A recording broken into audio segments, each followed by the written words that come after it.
बोलिए विष्णु भगवान लक्ष्मी माता की जय। मैं आप सभी को ये बताना चाहती हूँ कि हमारे 2 चैनल और भी हैं। मधुर भजन और आरती के लिए मन राखियो और डेली जनरल नॉलेज के क्वेश्चंस के लिए लर्निंग बाय डूइंग। इन दोनों के लिंक डिस्क्रिप्शन बॉक्स में दे दी है, एक बार आप जाकर देखिएगा जरूर। आज हम माघ मास महत्तम अध्याय 24 का गुणगान करते हैं। अगर आपको अच्छा लगे तो लाइक, शेयर, सब्सक्राइब जरूर कीजिएगा।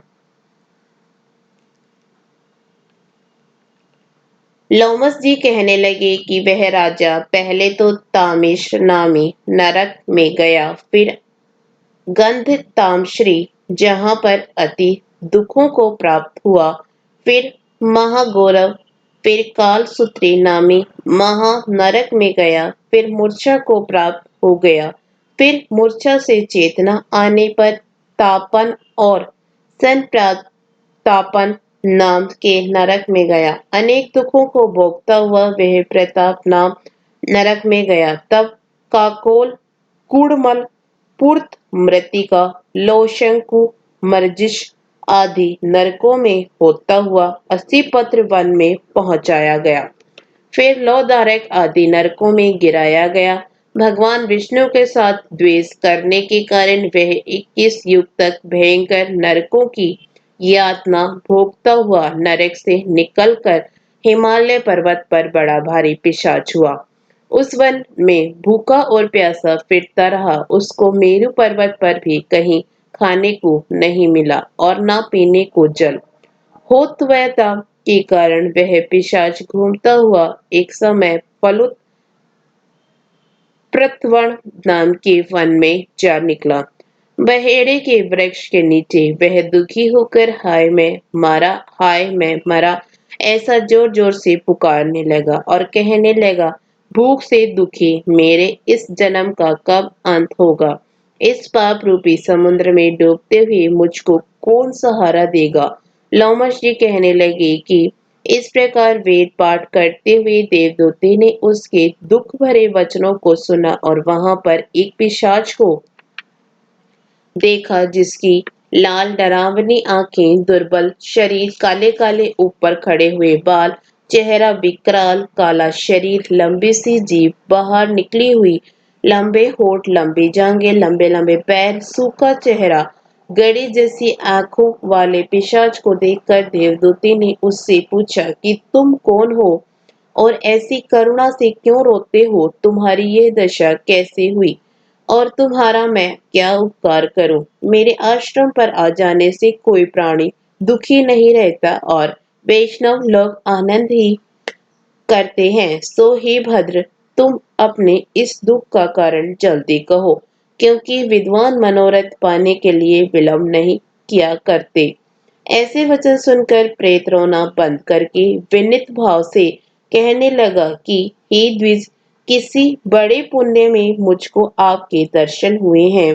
बिना पुण्य के साधुओं की संगति नहीं होती। और फिर उसने पहले जन्म का वृतांत कहा कि भगवान विष्णु के द्वेष के कारण मेरी यह दशा हुई है।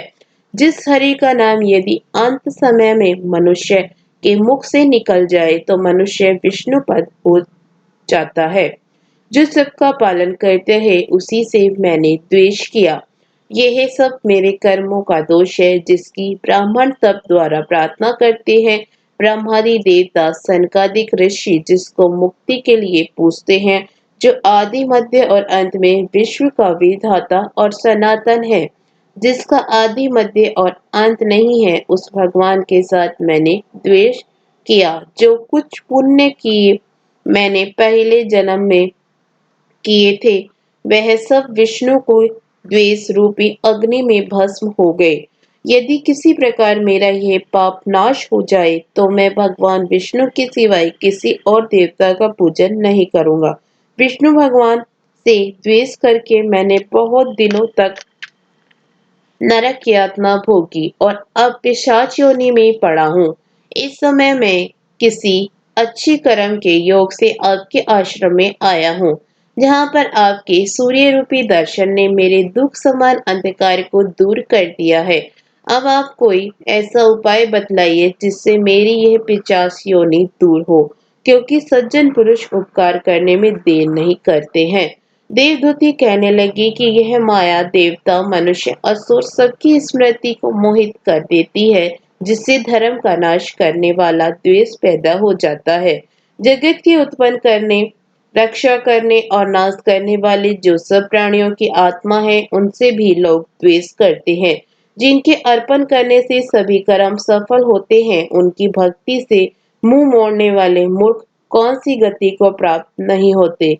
चारों वर्णों को वेदोक्त हरि का भजन करना ही उत्तम है, अन्यथा कुमार्ग में चलने वाले मनुष्य नरक के गामी होते हैं। इसी कारण वेद विरुद्ध कर्मों को त्यागना चाहिए। अपनी बुद्धि से बचे हुए धर्मों के मार्ग पर चलने से मनुष्य परलोक के पथ का भी नाश करते हैं। वह वेद, देवता और ब्राह्मणों की निंदा करते हैं। झूठे मन कल्पित शास्त्रों को मानने वाले नरक में जाते हैं।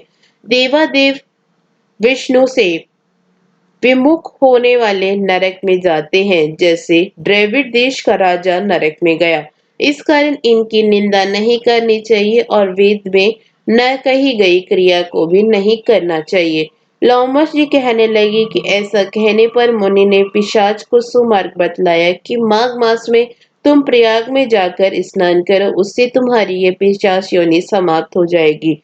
माघ मास में प्रयाग में स्नान करने से मनुष्य पहले जन्म के सब पापों से मुक्त हो जाता है। वहां पर स्नान करने से मुक्ति प्राप्त होती है।